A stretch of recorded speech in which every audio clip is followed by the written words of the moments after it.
Hey everybody, my name's Ed. Okay, so more fun with movies. Today we're going to look at The Killers, but we're going to look at two movies called The Killers.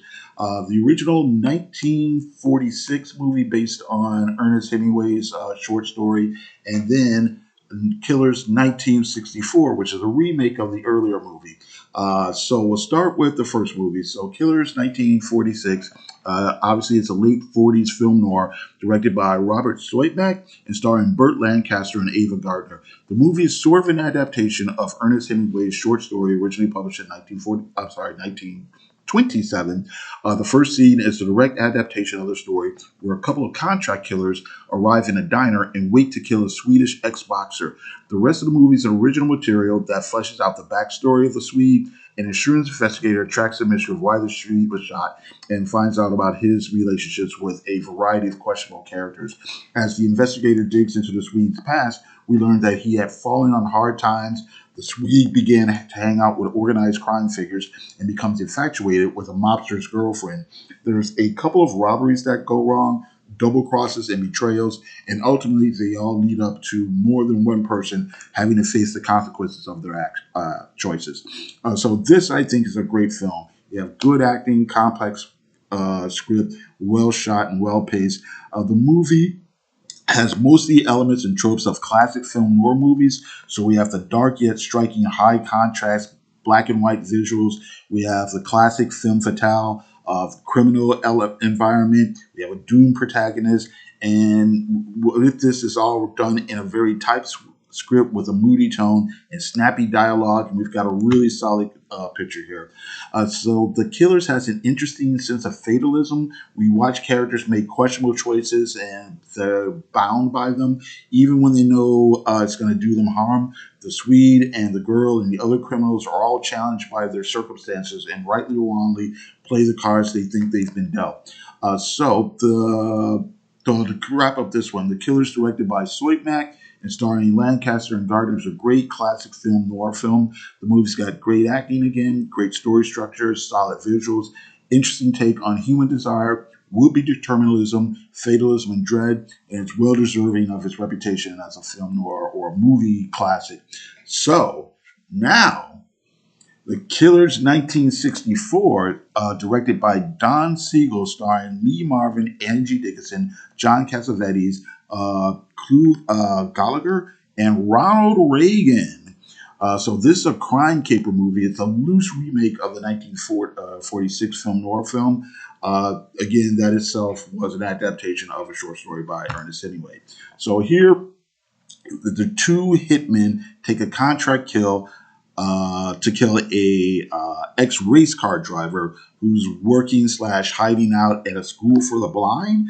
When the killers catch up with him, the man doesn't run. He accepts his fate, and the assassins murder him. Curious as to why the man didn't resist, the two killers investigate and find out that he was caught up in a complicated relationship with the girlfriend of a crime boss and was part of a doomed robbery job.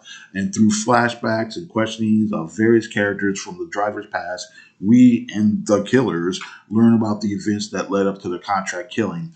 So again, there's twists and betrayals and ultimate consequences for all that involved. So now this version spends a lot more time with the two hitmen than the 1946 movie does. It's them that investigates the background of the murdered man rather than the insurance investigator. I say part of the appeal of the 64 version is the chemistry between the two killers played by Lee Marvin and Clu Gallagher. Marvin being the more seasoned killer, while he's professional, he's presented as kind of imposing and menacing presence.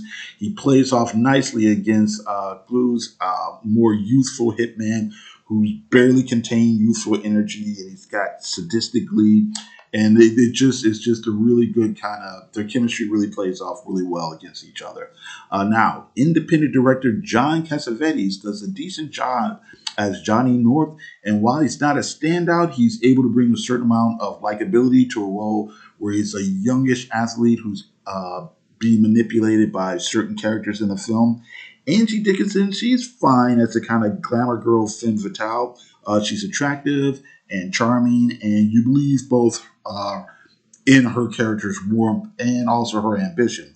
The real surprise here is Ronald Reagan as a character named John Browning, the mob boss.